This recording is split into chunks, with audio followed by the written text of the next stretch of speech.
Bem, dando início então à nossa série de profecias a respeito de Jesus Cristo, eu quero convidar você a ler comigo a primeira profecia que nós vamos estar estudando, uma das profecias mais conhecidas, referente ao nascimento virginal de Jesus Cristo, né? E eu gostaria que você lesse comigo, né? Você que tem a sua Bíblia, que você tomasse a sua Bíblia em mãos e você estivesse lendo comigo. O primeiro texto que nós vamos estar lendo se encontra no livro de Mateus, bem no início do capítulo de Mateus, no texto onde se refere ao nascimento de Jesus, que se encontra em Mateus capítulo 1, a partir do versículo 18, que diz o seguinte: tem um subtítulo que diz o nascimento de Jesus Cristo, e o texto se inicia da seguinte forma: Mateus capítulo 1, versículo 18. Ora, o nascimento de Jesus Cristo foi assim: estando Maria, sua mãe, desposada com José, antes de se ajuntarem, achou-se ter concebido do Espírito Santo. Então José, seu marido, como era justo e não a queria infamar, intentou deixá-la secretamente. E projetando ele isso, eis que em sonho lhe apareceu um anjo do Senhor, dizendo: José, filho de Davi, não temas receber a Maria, tua mulher, porque o que nela está gerado é do Espírito Santo. E ela dará à luz um filho, e lhe porás o nome Jesus, porque ele salvará o seu povo dos seus pecados. Tudo isso aconteceu para que se cumprisse o que foi dito da parte do Senhor pelo profeta, que diz: eis que a virgem conceberá e dará à luz um filho, e ele será chamado pelo nome de Emanuel, traduzido, Deus conosco. Veja bem, a história, a narrativa do nascimento de Jesus Cristo inicia-se da seguinte forma. O escritor do livro de Mateus, ele afirma que Maria, mãe de Jesus, estava desposada, né, iria se casar com José, e antes que os dois tivessem alguma relação, que Maria engravidou-se do Espírito Santo, e que em sonho um anjo aparece a José e diz a ele que ele deveria aceitar isso, porque o que havia acontecido havia vindo da parte do Espírito Santo, e que isso era o cumprimento da profecia. Veja bem, eu quero ler o texto que fala exatamente isso para você. Versículo 22 de Mateus capítulo 1. Tudo isso o quê? Esse acontecimento do nascimento de Jesus, da vida de Maria,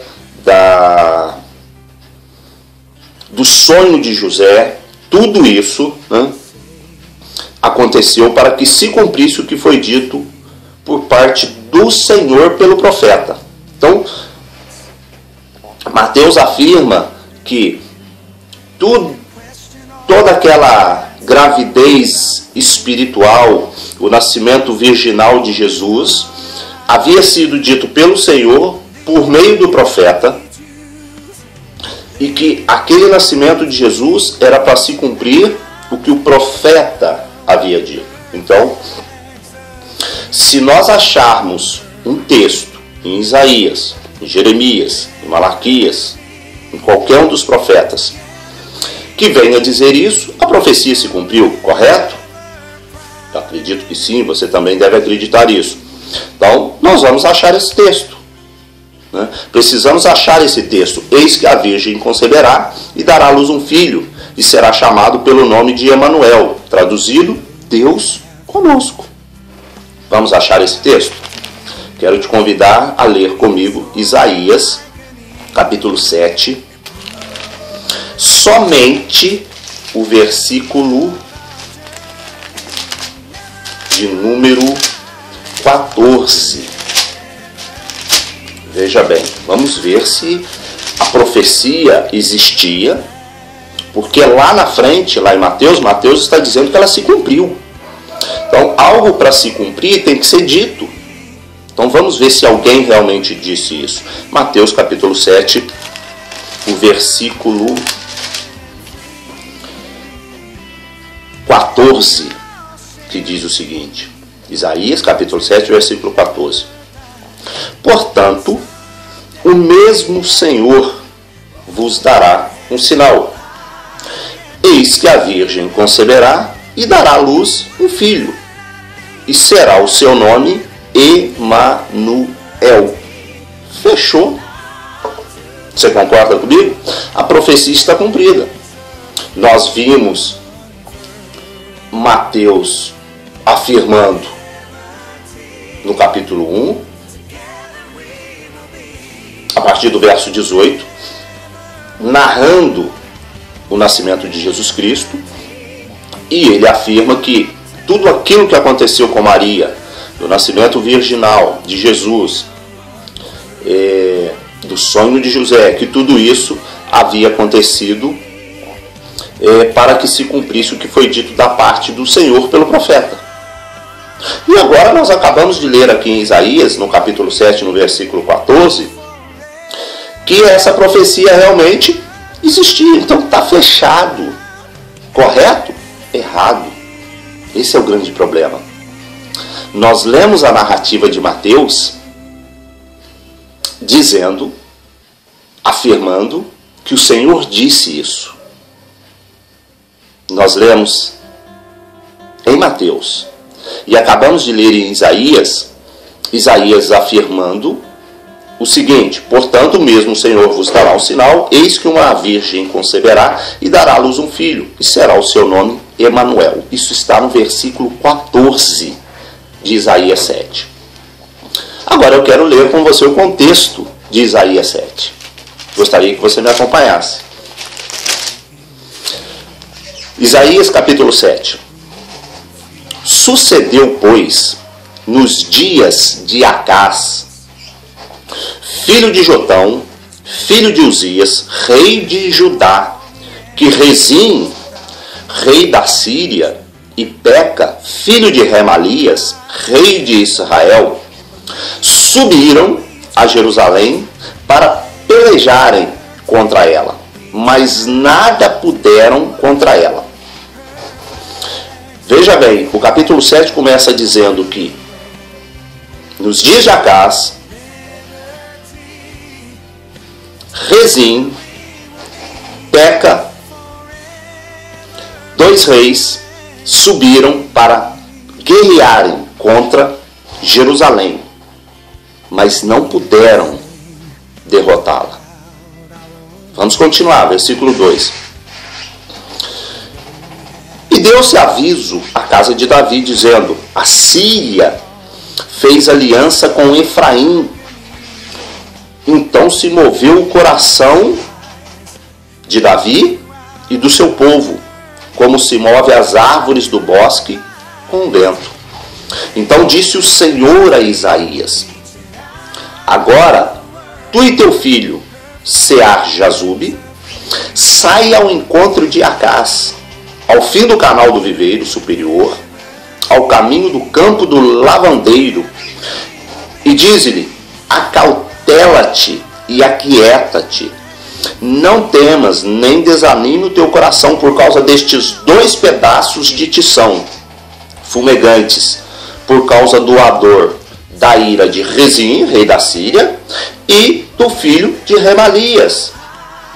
Porquanto a Síria teve contra ti maligno conselho com Efraim e com o filho de Remalias, dizendo: vamos subir contra Jerusalém e atormentemo-lo e repartamo-lo entre nós, e façamos reinar no meio dele o filho de Tabeal.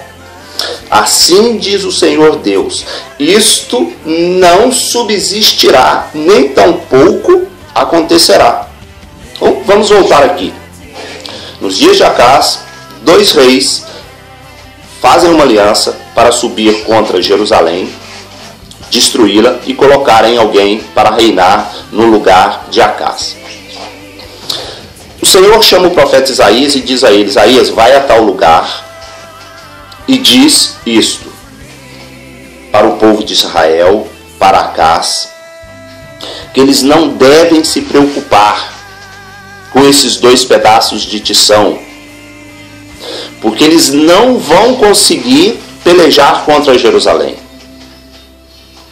Veja que no versículo 7 ele diz assim, ó: assim diz o Senhor Deus, isto não subsistirá, nem tampouco acontecerá. O que não iria subsistir e nem tampouco acontecer? Que Jerusalém seria tomada por esses 2 reis. Vamos continuar, versículo 8. Mas a cabeça da Síria será Damasco, e a cabeça de Damasco Rezim. E dentro de 65 anos, Efraim será quebrantado e deixará de ser povo. Entretanto, a cabeça de Efraim será Samaria, a cabeça de Samaria, filho de Remalias. Se o não crerdes, certamente não ficareis firmes. E continuou o Senhor a falar a Acás, dizendo: pede para ti ao Senhor teu Deus um sinal. Pede-o embaixo nas profundezas ou em cima nas alturas. Então veja bem, o profeta Isaías continua falando com Acás e ele diz: olha, se você não crer nisso que o Senhor está te dizendo, que não vai acontecer, você não vai conseguir ficar firme nessa batalha.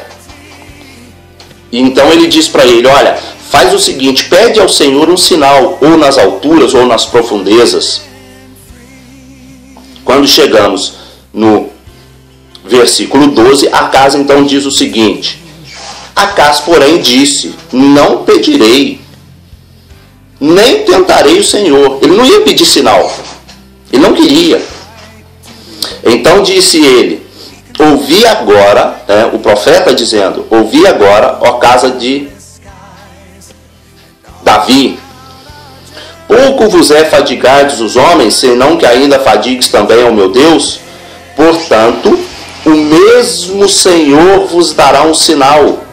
Eis que uma virgem conceberá e dará à luz a um filho, e será o seu nome Emanuel.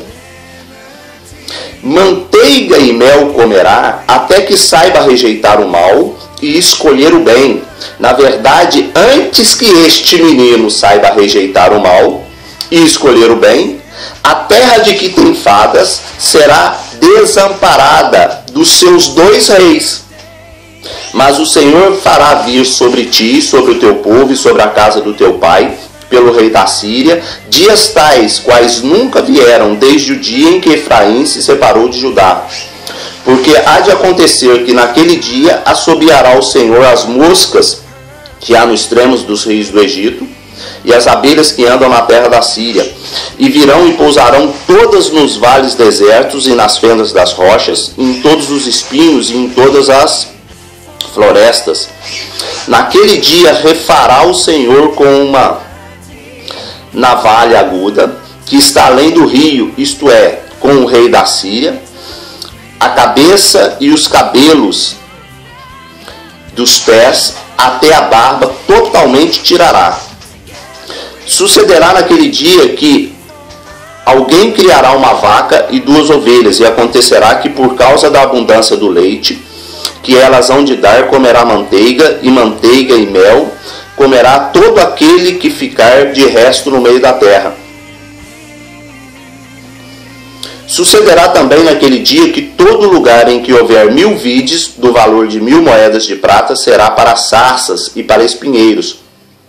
Com arco e flecha se entrará nele, porque as sarças e os espinheiros cobrirão toda a terra, e também todos os montes que costumam cavar com enxadas, se não irá por causa do temor das sarças e dos espinheiros, mas servirão para mandarem para lá os bois e para serem pisados pelas ovelhas.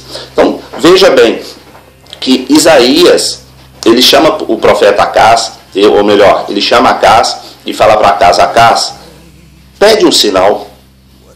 Pede um sinal nas alturas, nas profundezas, para que você fique firme nessa batalha, para que você não tema, porque o Senhor disse que isso não vai acontecer, que Rezim, que Ramalias não vai conseguir destruir Jerusalém. E ele disse que não pediria um sinal. Então Isaías fala para ele: mas o Senhor vai te dar um sinal. Eis que a virgem conceberá e dará à luz um filho, e porás o nome Emanuel, que quer dizer Deus conosco. Por que Deus conosco? Gostaria que você fizesse essa pergunta. 2 reis vão contra Jerusalém, para pelejarem contra Jerusalém. Acás e o povo de Jerusalém, no início do capítulo 7, se espantam, se aterrorizam, ficam com medo. Então o Senhor chama o profeta e fala para ele: vai e fala para Acás, não temas, porque isso não vai acontecer. Então o profeta fala para ele: pede um sinal para o Senhor, para a sua confiança. Ele diz: não, eu não vou tentar o Senhor, não vou pedir um sinal. Então Isaías diz para ele: mas o Senhor vai te dar um sinal. Eis que a virgem conceberá e dará à luz um filho, e porás o nome Emanuel, Deus conosco. Por que Deus conosco? Porque aquela criança nasceria em sinal de que Deus estava com eles naquela batalha, que eles não precisariam se aterrorizar, temer aqueles 2 reis que viriam contra Jerusalém. Agora vamos ver o mais interessante. Quando nós chegamos no capítulo 8, que é o que muita gente não faz, não continua lendo o texto, olha o que diz. Disse-me também o Senhor: toma um grande volume, escreve nele em estilo de homem. Apressando-se o despojo, apressou-se a presa. Então tomei comigo fiéis testemunhas, a Urias, sacerdote, e Zacarias, filho de Jerequias, e fui ter com a profetisa, e ela concebeu e deu à luz um filho. E o Senhor me disse: põe-lhe o nome de Maal-Saal-Harbaz, porque antes que o menino saiba dizer meu pai ou minha mãe, se levarão as riquezas de Damasco e os despojos de Samaria diante do rei da Síria. Então, você veja que no capítulo 8, essa criança nasce. Agora, precisa ter uma, como poderíamos dizer, para se colocar esta profecia 600 anos antes de Jesus e levá-la lá em Jesus.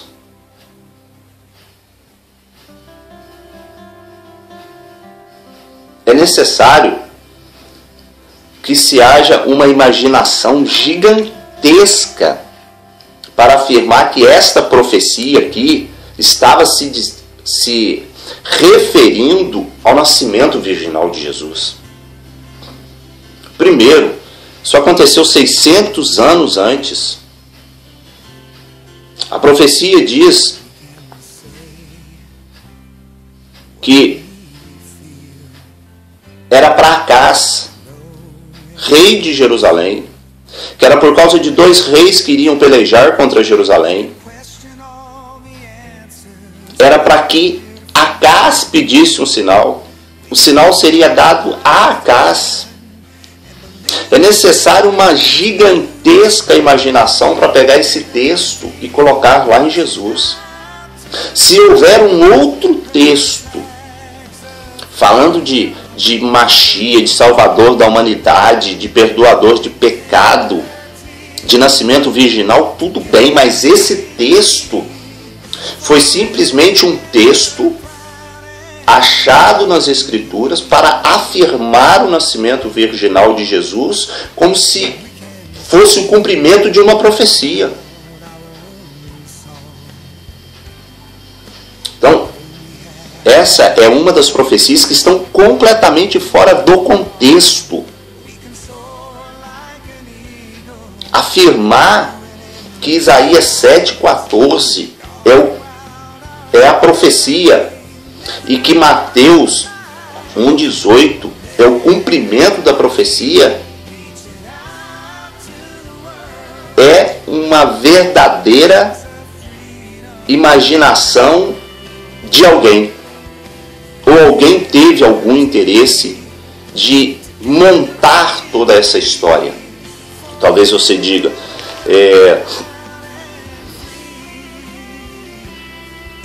vamos ser bem claros,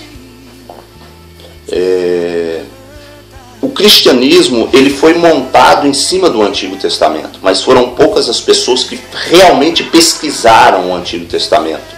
Por quê? Porque de certa forma o cristianismo em si, ele de uma certa forma até mais o meio protestante dos dias de hoje, eles colocam você como, e eu posso falar isso de todas as formas porque eu estive no movimento protestante 20 anos. Primeiro, se você não está com eles, você está 100% errado. Se você não está com eles, você está no inferno. Se você não está com eles, você está endemoniado. Se você não está com eles, você está condenado. Ou seja, depois de todas essas acusações que você deve estar com eles de todas as formas, existe um grande problema, porque as pessoas perdem até mesmo o direito de pensar.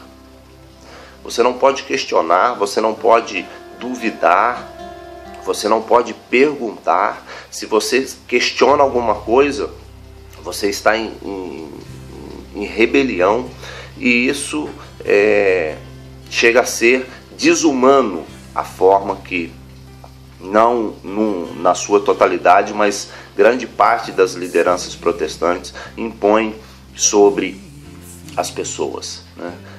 Quando você é chamado a dizimar, eles querem que você vá rindo, sorrindo, alegre, festejando, mas quando você questiona alguma coisa, então você está muitas das vezes com espírito de rebelião, com demônio, com estado de bruxaria. Eles colocam os maiores julgos sobre a vida das pessoas, e isso acaba que nós ficamos presos a qualquer tipo de questionamento, e é por isso que as pessoas muitas das vezes não questionam, não estudam profundamente o Antigo Testamento e acabam que aceitam todas as coisas. Eu gostaria de ler com você uma profecia que não precisa nem muito se falar sobre ela, basta se ler. O texto diz o seguinte, Isaías capítulo 24, diz o seguinte: Eis que o Senhor esvazia a terra e a desola, transtorna a sua superfície e dispersa os seus moradores. O que suceder ao povo sucederá ao sacerdote, ao servo como ao seu senhor, à serva como à sua senhora, ao comprador como ao vendedor, ao que empresta como ao que toma emprestado, ao que dá usura como ao que paga usura. De todos se esvaziará a terra e de todos será saqueada, porque o Senhor pronunciou esta palavra. A terra planteia e murcha, o mundo enfraquece e murcha, enfraquece os mais altos do povo da terra. Na verdade, a terra está contaminada por causa dos seus moradores, porquanto transgridem as leis, mudam os estatutos e quebram a aliança eterna. Você veja que essa profecia que Isaías fala sobre um juízo que virá sobre a terra, ela fala que o Senhor vai trazer um juízo sobre a terra porque os homens transgridem as leis, mudam os estatutos e quebram a aliança eterna. Não fala que o Senhor trará um juízo sobre a terra porque as pessoas não aceitam Jesus, ou porque as pessoas não aceitam o Machia, ou porque as pessoas não reconhecem o Machia. A função do Machia não tem nada a ver com salvação. não tem nada a ver com perdão de pecado. Quem perdoa pecado é somente o Eterno. Nós vamos falar nas próximas profecias porque Jesus não pode ser remidor de pecado. Vamos mostrar nos textos para você. Porque uma pessoa não pode pagar pelo pecado de outro. Porque sacrifício humano não é aceito pelo Eterno de forma alguma como remissão de pecado. Então, nós vimos hoje a primeira profecia. A profecia que se é usado para o nascimento virginal de Jesus.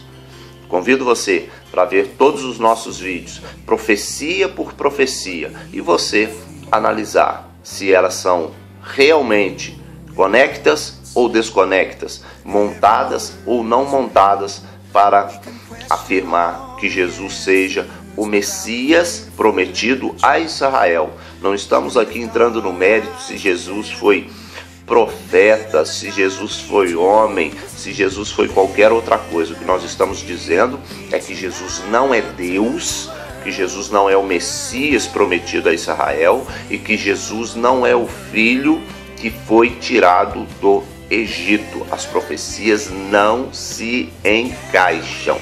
Um grande abraço para você e até o nosso próximo vídeo.